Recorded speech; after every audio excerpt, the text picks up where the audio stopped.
bear with me. Oh, good. It's being recorded. I did pull some slides together. Bear with me whilst I try and negotiate Zoom. I'm a Teams person now, and it feels switching to Zooms, it almost feels like driving in a foreign country. So let me just find where all the buttons are. Host disabled participant screen sharing. Thanks, Dave. No problems at all. Let me just fix that for you. Gelded me. Oh, no, I don't want to do that. Sorry, I'm pressing the wrong buttons myself. Who's in charge of this? Oh, hang on. There we go. You should have all the powers you need.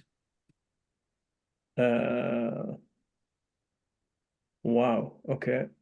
Good. So I've got some new icons that just popped along the bottom. Share screen. Here we are. Right. Good. This looks good. And it's this one I want to share. Okay. Now then, can someone give me a thumbs up? I'm not sharing a shopping list or anything, am I? No. Can you see a title screen? It's not just what we do, it's who we do it with. In other That's words, what we can see. In other words, let's talk about suppliers. So it's kind of not my favorite topic. I'd much rather be talking about cycling or Bitcoin or something.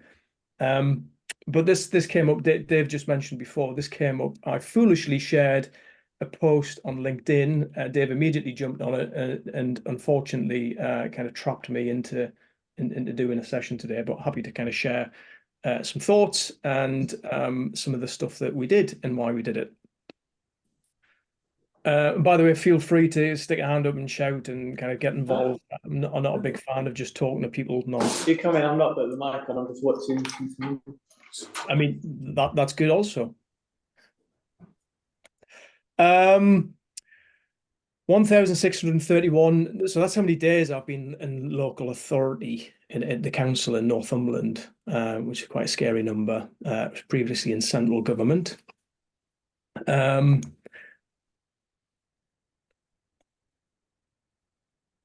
This is me 100 days in Northumberland, a lot younger, obviously. And the honeymoon period was over. I was having conversation with service leads, directors about challenges, ambitions, goals, and at the same time having lots of difficult conversations about budgets. So it was pretty apparent I wasn't in Kansas anymore. Having been in DWP where we had like this wealth of capability, internal capability where we could just do stuff ourselves. That's not the case in local government, is what I found.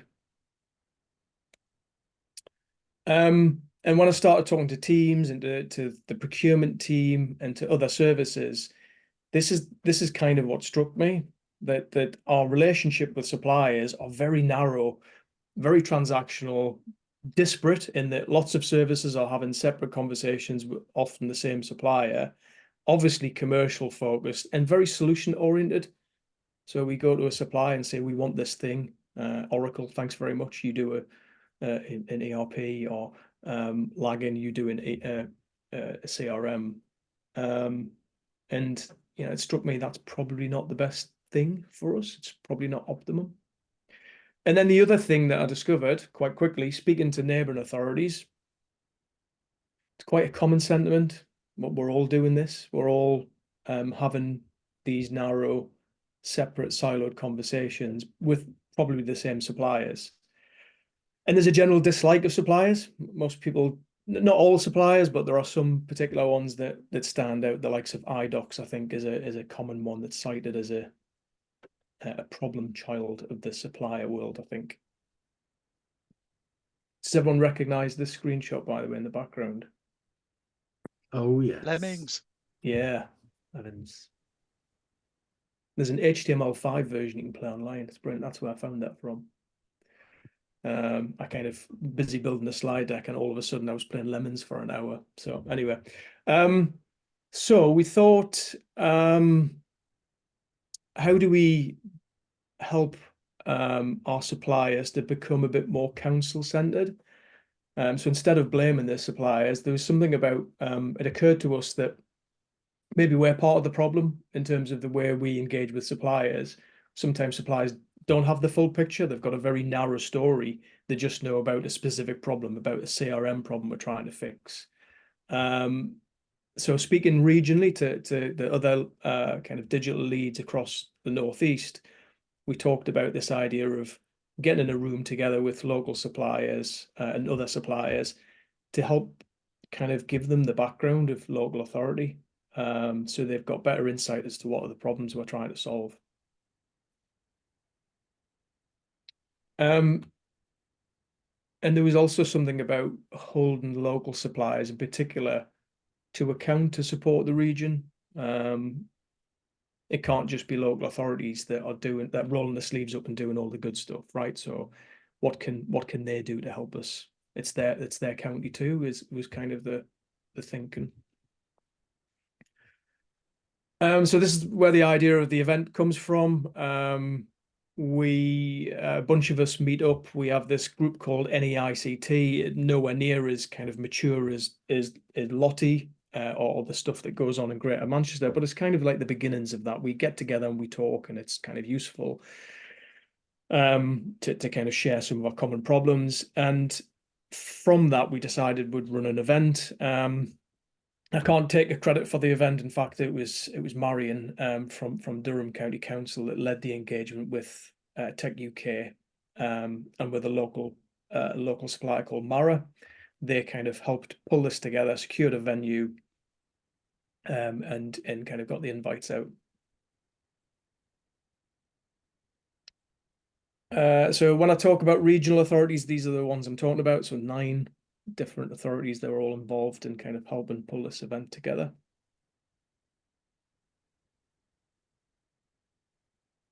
As a blank slide, I did say I wasn't well prepared. So we worked with Tech UK. We worked with that local startup called Mara, and we got a lovely venue at the Helix in Newcastle. I don't know if anyone's familiar with it. It's next to the university. It's really cool, and we got good coffee and okay coffee and really good pastries. Again, that wasn't the taxpayer that paid for that. That was the kind of suppliers all put their hands in their pockets, rightly so.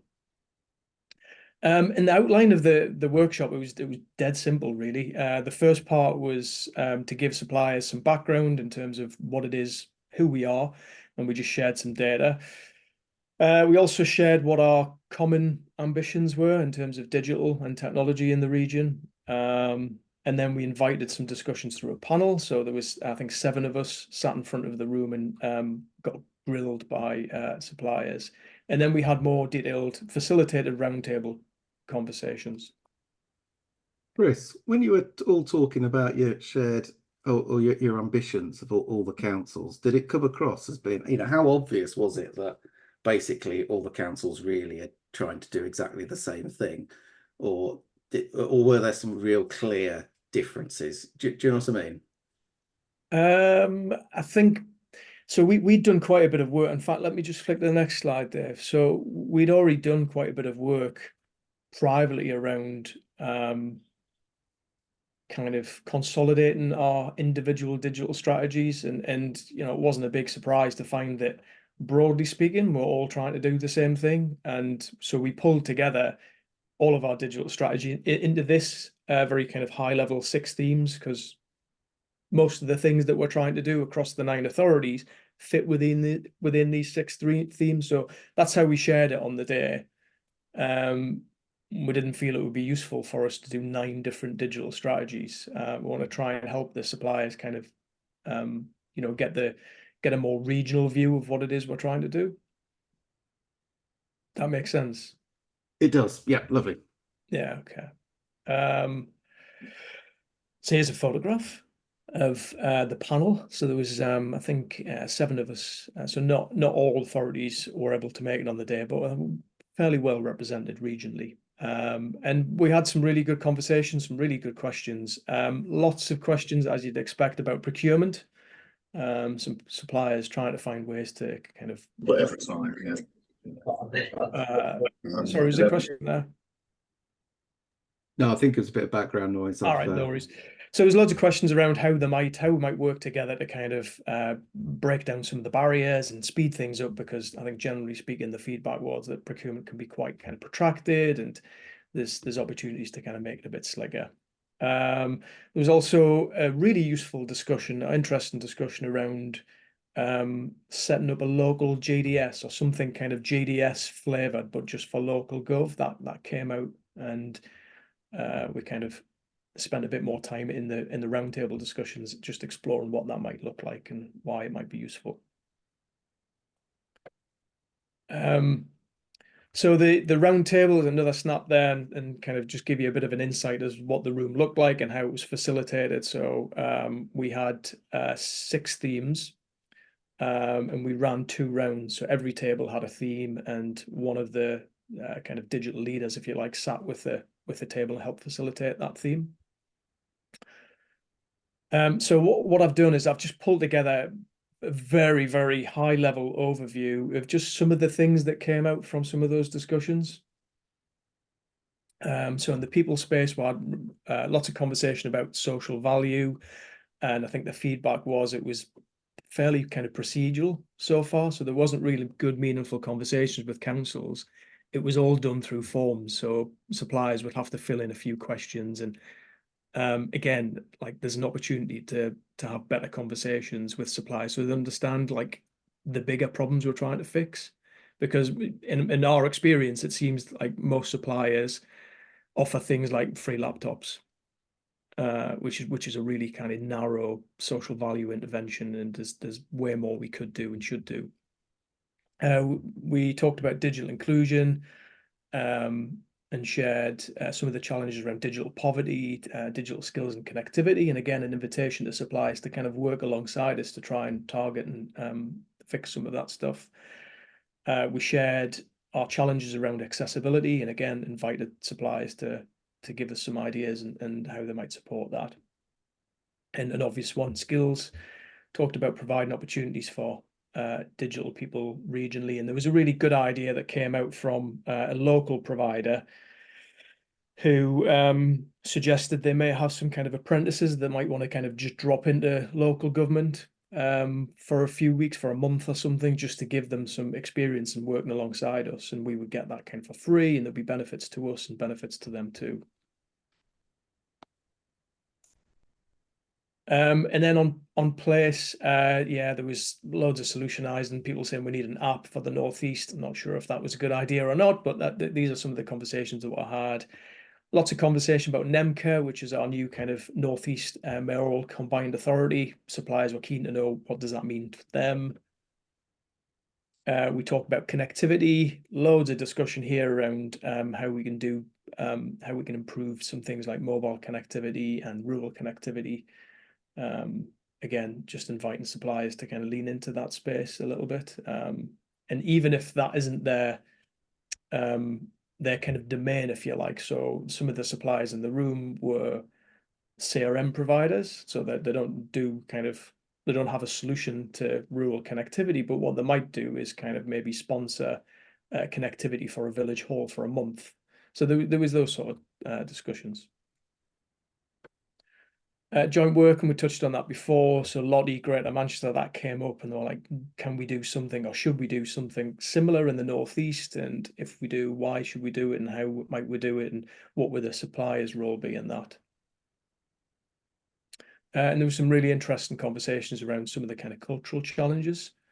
Fear of failure tends to be something that kind of holds us back. We have all these great ideas of how we might work together between suppliers and local authorities.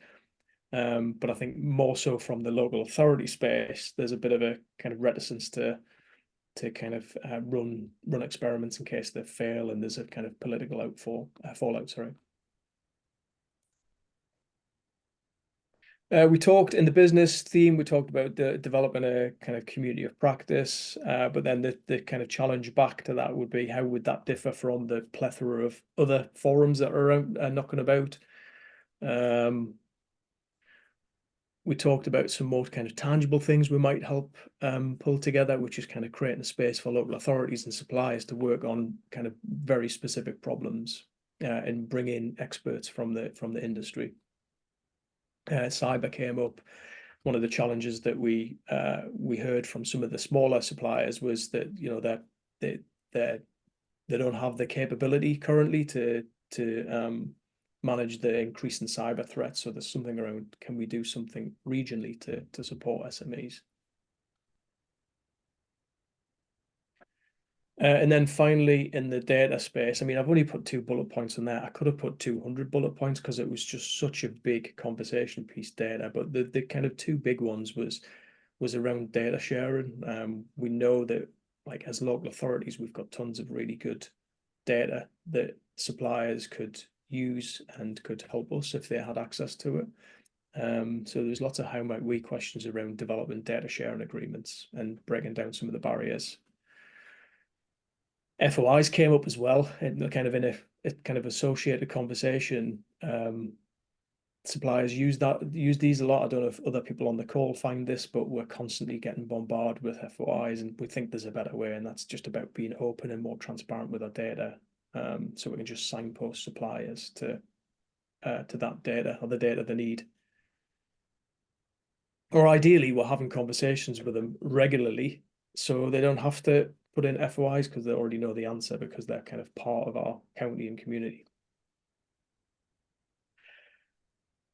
So that was kind of a very high level overview of the format of the workshop. It was really useful. There was loads of unexpected value as well, just in the network and just in the kind of side conversations, eating a pastry and having a coffee.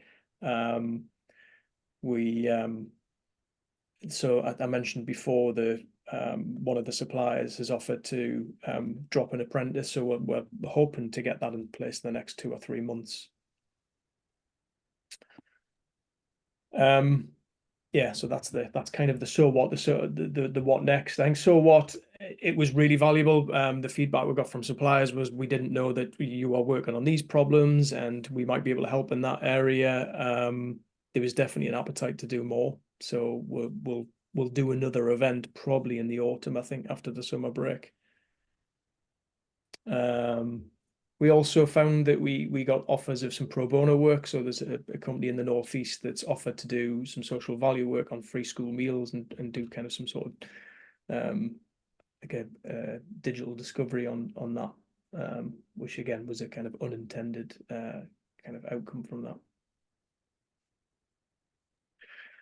So that's it. I hope that kind of give you an insight as to what we did, why we did it. Like, I don't think it's anything revolutionary. I'm expecting that other authorities do similar things, but I'd be keen to hear from others in terms of what they do to engage with suppliers. Good stuff. Thank you, Chris. Thanks. That's really, really helpful. One quick question I've got, and then some people have been dropping a few questions in the chat, which we'll pull out in a minute. But what's the mix in terms of, was it very much kind of like a local focus? Did you get many of the big boys along in terms of the suppliers? You know, did you have somebody from like a Capita or a NEC or anything like that there, or was it mostly young upstarts trying to sort of break into the market and stuff? It was a nice blend, actually. We had the big boys and big girls there. Right. Yes, so of course. Yeah. we had AWS were there, Capita had a contingent there. Microsoft were obviously, well, Microsoft then, no, Mara were there. They're the local contingent. So yeah, it was a nice blend, actually. Interesting. Louise asked earlier on in the chat, mentioned a couple of times around sort of joint working, and she was just wondering whether that was. I mean, do you want to ask your question yourself, Louise, or are you happy for me to carry on? No, it's fine. It's just pretty much that. I was just interested in the theme of joint working, whether that was between the councils in the area or between the services, because obviously in London we've got a few different councils that we do different initiatives with and we try to work with, but also there's that challenge of actually services working together too. So I wondered what that had meant. Yeah, it's a good question. It was everything. It was joint work, and it wasn't just suppliers and local authorities. It was joint working within services in the council. It was partners, it was charities, it was education. It was just, how do we all kind of link in together, and not duplicate other forums, because there is loads of forums. And what we didn't want to do is set up this kind of supply event and have this great conversation and do loads of talking, and then we all kind of disaggregate again into our little silos, and then nothing gets done. So the conversation around joint working was like, how do we how do we do something that's meaningful, and how do we kind of make it sustainable so that we have those kind of long-term relationships established. If that makes sense. Yeah, that's fine. Can I just ask a sort of follow-up question, but maybe another question? Who do you think? So one of the issues that I have is that when we do engage with any of the, like the conferences and there's loads of suppliers and that kind of stuff, I feel like it generates a lot of noise, and that's then something that I have to navigate. You know, in terms of like I've got enough on. I don't, in a way, like I feel like at times I don't need new solutions. I just need to rationalize actually, you know, what we're trying to do. So I was kind of interested from your experience, did it help to minimize some of that noise, do you think? Did it naturally increase a bit more? So you know what I mean? I don't mean to sound negative, but I'm kind of intrigued because it feels like it feels like actually quite a positive, proactive step to have a session like this. And I just wondered if that has meant that you've been almost more in control of the conversation in a helpful way. That's a great question. I don't think it's negative at all. I think that is a challenge. And did it create more noise? Possibly. I mean, I don't know if there's anybody else on the call from the other authorities in the Northeast and want to offer up their views. But yeah, I wasn't inundated necessarily, but I had a few kind of requests for additional conversations. But the interesting thing is, I think, is that we set the expectation at the event that this was around kind of sharing what our common problems were. So it's easier to have conversations with suppliers than to say, look, we don't want sales pitches, we don't want solutions, we want conversations about the problems that we've got. But yeah, it's finding the balance that's right, like engaging with suppliers without kind of agitating the pond and them all crawling out and kind of making you even busier than what you already are. I don't know if that answered your question or not. Yeah, it does. I think, you know, certainly at Camden's got a specific problem in that we've probably got too many relationships with too many suppliers actually. So I'm coming at it definitely from that point of view.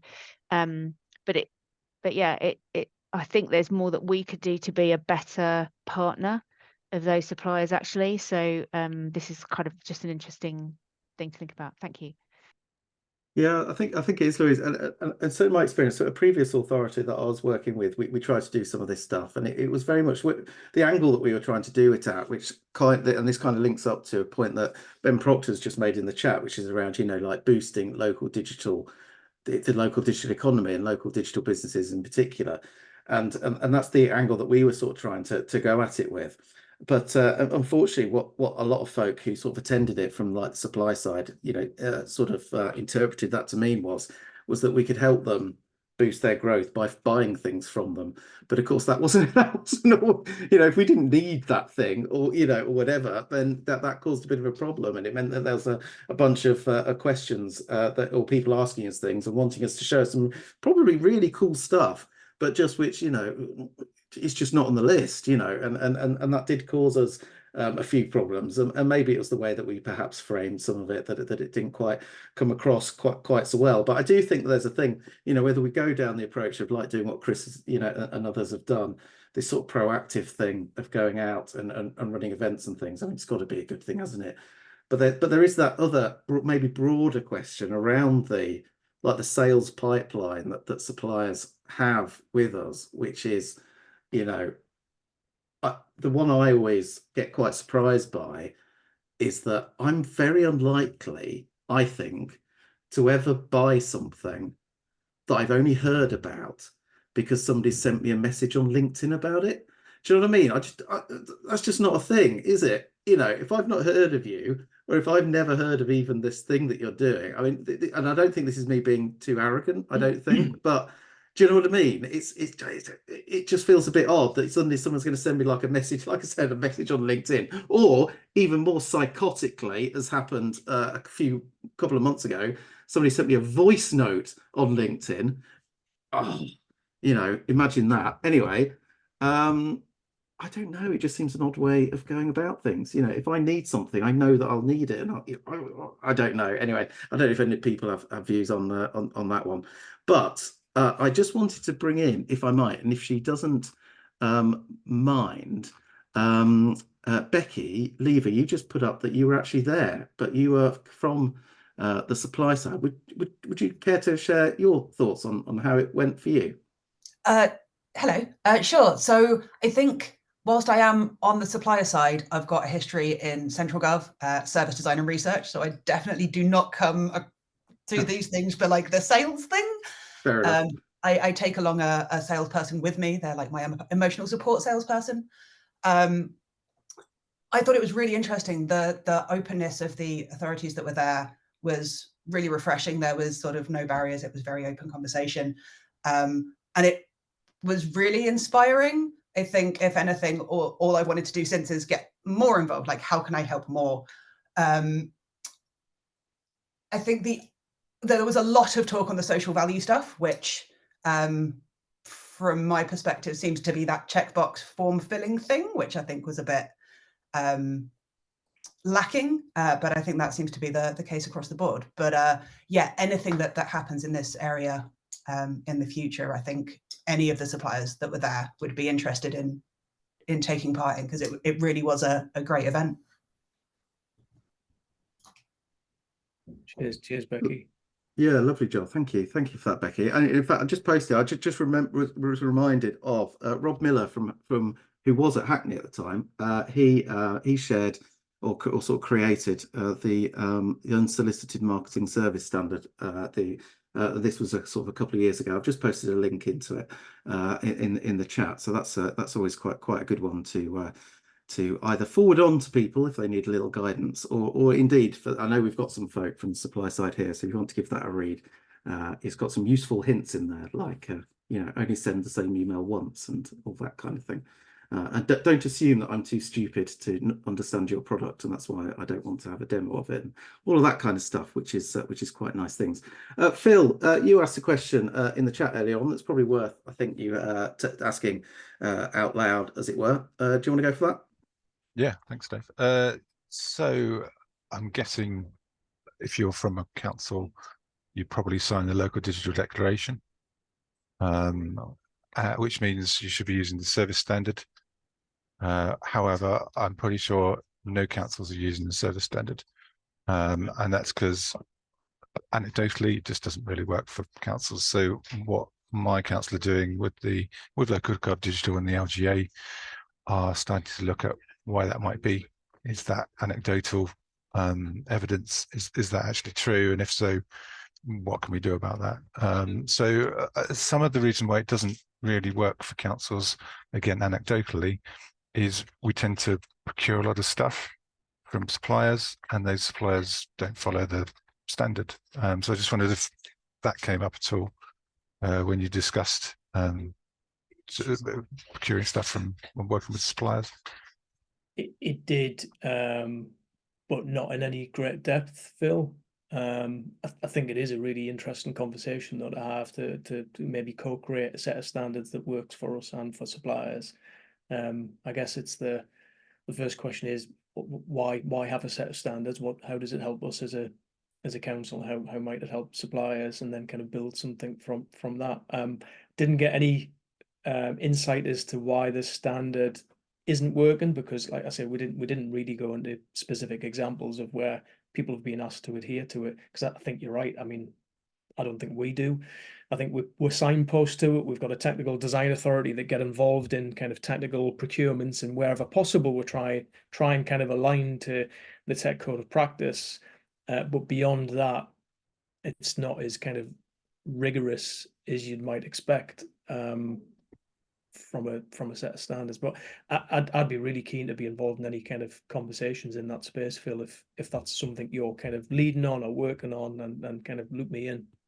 Yeah, that would be brilliant if you could. There'll be a survey coming out from the LGA in the next couple of weeks. Well, LGA and LocalGovDigital, just to, we're doing some interviews internally here just to find out what, confirm our suspicions, but then we'll be running some workshops. And a way to sort of get into those workshops is if you fill out that survey and tick the box that say I'd like to be interested, I'd like to be included in the wider work. Then get involved that way, or just get in contact with you. But I think there's a need for something. For example, this current standard says make everything open source, which just isn't possible with, you know, suppliers aren't going to do that for most of their products. So and I think there's another 14 points in there. Some of them are entirely relevant for councils and just aren't being used, and others, as I said, with the open source one, probably isn't practical. So be interested to see how that sort of ties in with the work you've been doing. Yeah, I think it's maybe we end up with principles and standards. So some of the things like open source, I think as a guiding principle is a really good one. But as you've said, it's really difficult to kind of have it mandated as a standard. Like you would fail that standard 9 times out of 10. Yeah, well, again, you know, lots of work to do on this, but where I think we might end up is a sort of sliding scale of, you know, you must hit you can get up to a 5, but you must hit a 3 to be able to pass this. And some stuff will be around, you know, accessibility that absolutely we all need to follow, because, you know, not just because it's the law, but everything we procure should be accessible by as many people as possible. So that would be quite a high bar, but other ones, you know, open source might be quite a low bar in terms of it's the stuff anyway. I'm jumping the gun. You know, I even sent the survey out. It'd be really interesting to have you involved, Chris. Great stuff, and it's nice to know, Phil, that you're already forming your conclusions before sending out that survey. That's it's always a good sort of policy-driven evidence making. I'm all in favour of that. Then you form a hypothesis and then put it to the test, don't you, Dave? That's very, very good. In that, nicely put. Brilliant. Just wanted to. We've got a quarter of an hour left. I just wanted to get a couple of perspectives in here that perhaps we haven't had much of recently. We've got Guy here, Guy Matthews, who I've known from employment's past, and I was just wondering, because you're at Agilicis now, aren't you, Guy? Is that right? Yeah, hi Dave, and hi everyone. So you're working for you know on that side of the fence with a pretty big supplier to the sector. You know, listening to some of the things that folk have been saying and things like that, I'm just really interested in your reflections from you know the where you're currently at, your perspective. Sure, thanks. Yeah, I had a nearly 10-year career at Vodafone, which was fabulous because everyone knew who Vodafone were, and Vodafone provided. I'm not talking too much about my old employer, but half of all the mobile to all councils across the country, so I could talk to anyone I wanted to. The problem was, frankly, it was a big corporate and we weren't doing anything interesting. So actually, I wasn't having conversations I wanted to have, and I hope you're not recording it. Damn, you are recording it. Take that back. Moving to Agilicis, had a baby, and then thought I want to go work somewhere really funky. I've gone to Agilicis. We're doing Gen AI, making actual solutions that do real stuff, and it's all really exciting. But then people are sort of going, oh, it's all too noisy, and I don't really want to talk about that.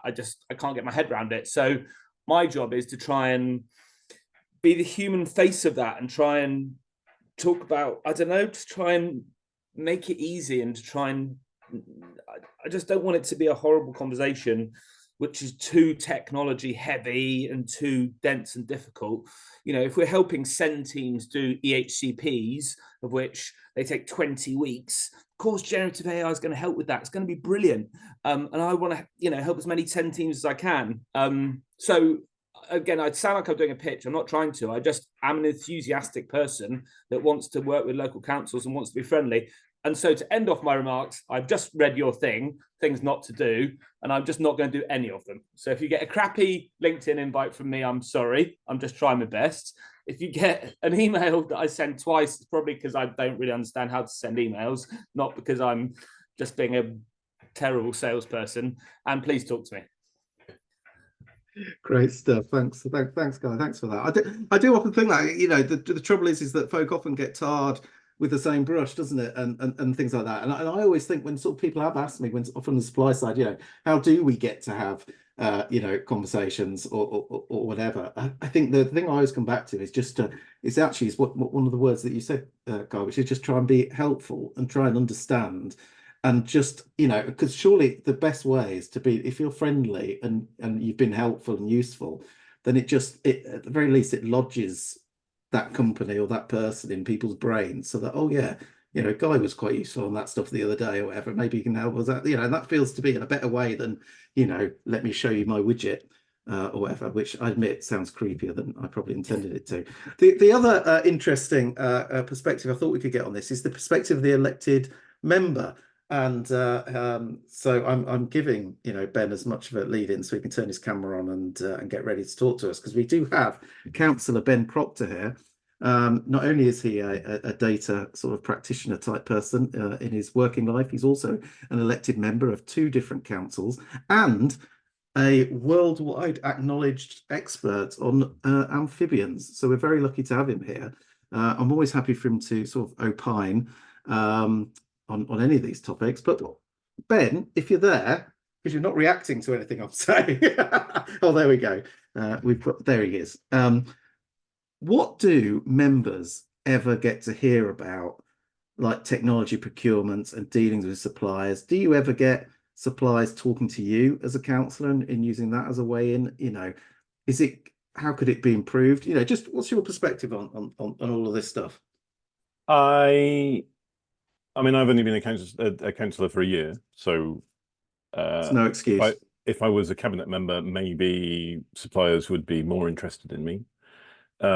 Broadly speaking, we don't see a lot about technology, I would say. So a digital strategy might surface, and members might be told about it, might have some sort of theoretical ability to input into it.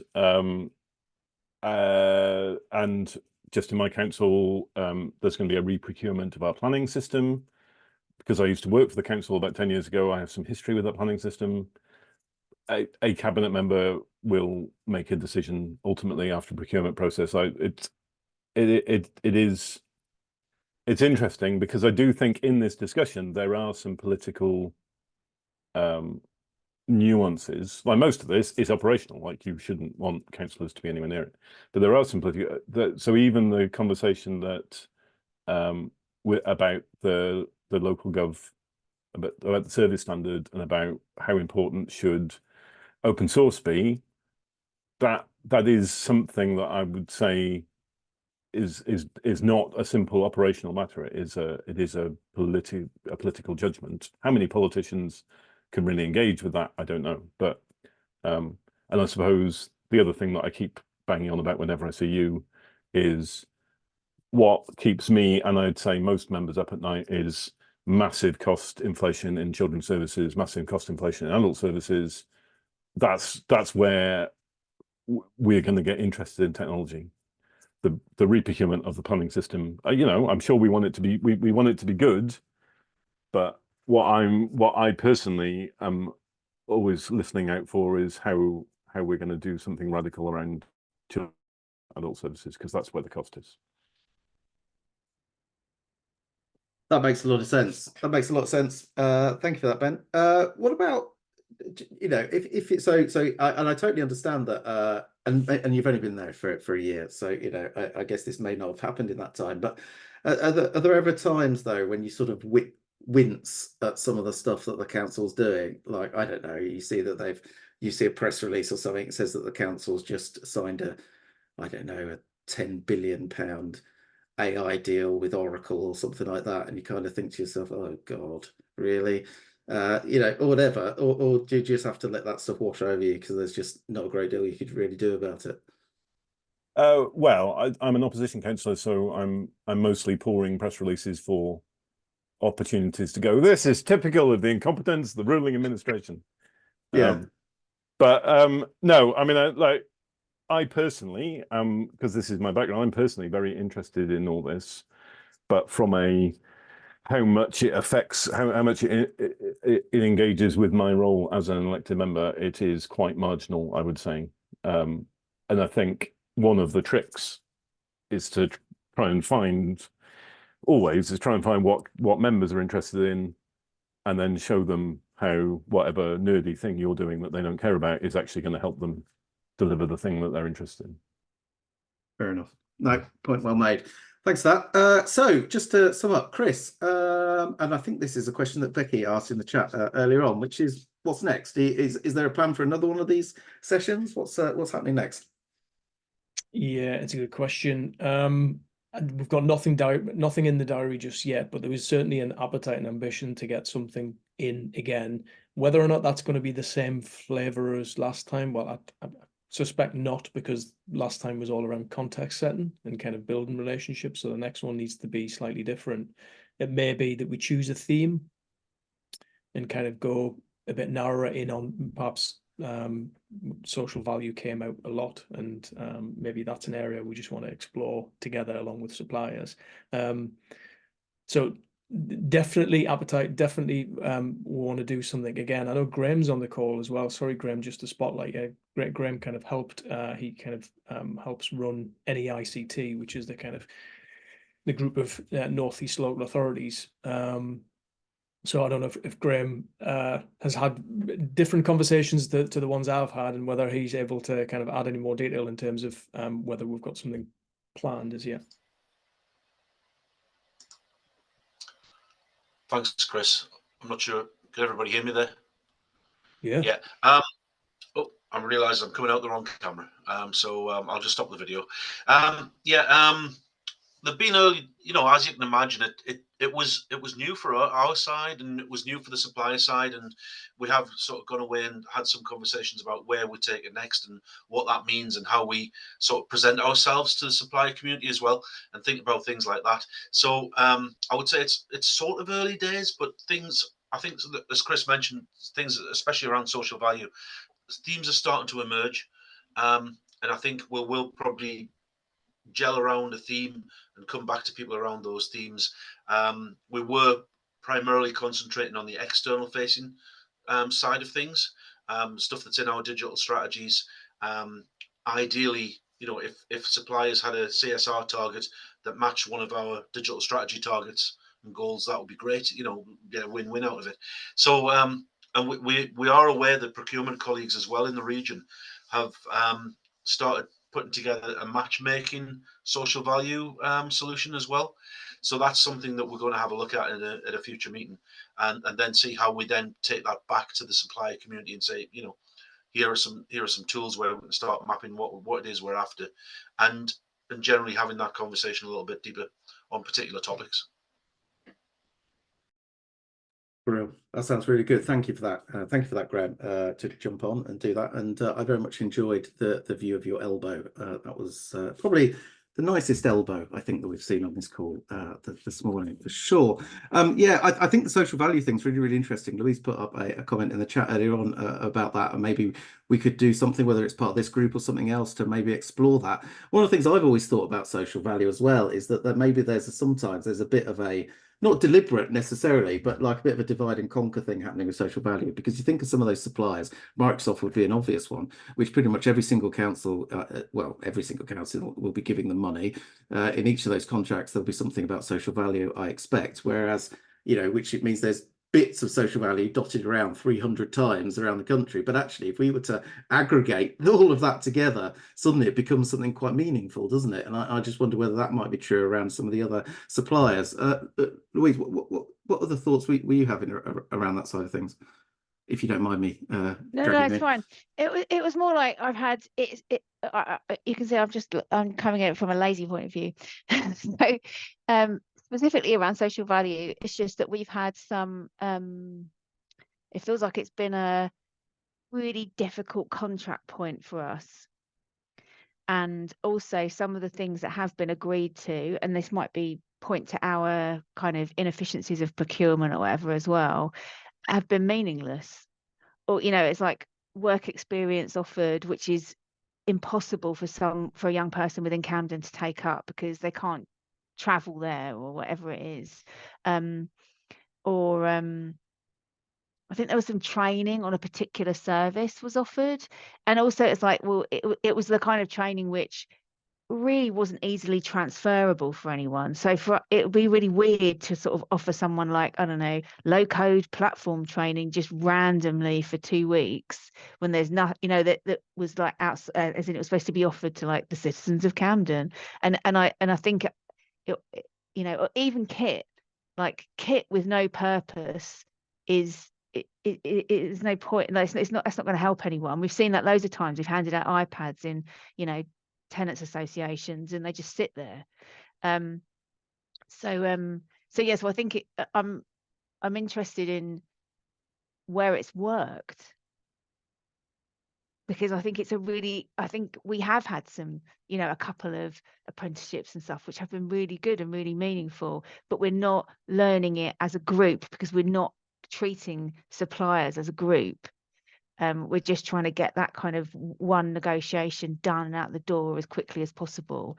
And I think that people do like to feel that their investments have been purposeful and meaningful.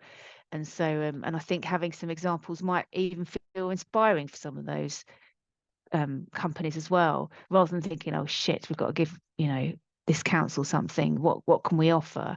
Actually, if they were to see some kind of case studies of stuff that really worked, then that might feel something that's like, oh, this is actually like this is a great opportunity for us to have that impact, which I'm sure some companies do bring to it, but I've definitely not had that vibe in some of the negotiations that we've done. Yeah, I think that's really interesting. And I wonder as well, Louise, if there's an element as well as from the sort of vendor side to say, oh shit, we need to offer something for social impact or whatever. Probably on the other side, on the council side, there's probably equally people going, oh shit, we're supposed to ask for some social impact stuff. And then when it's there, it probably gets forgotten about because we wanted a planning system, or we needed to, and that stuff. And it's seen as an add-on from both sides.